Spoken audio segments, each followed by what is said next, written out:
bunyi di sini.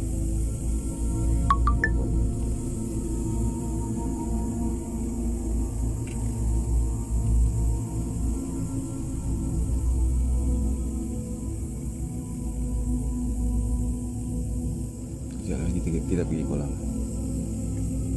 Kolam itu dia berdekatan dengan sini juga.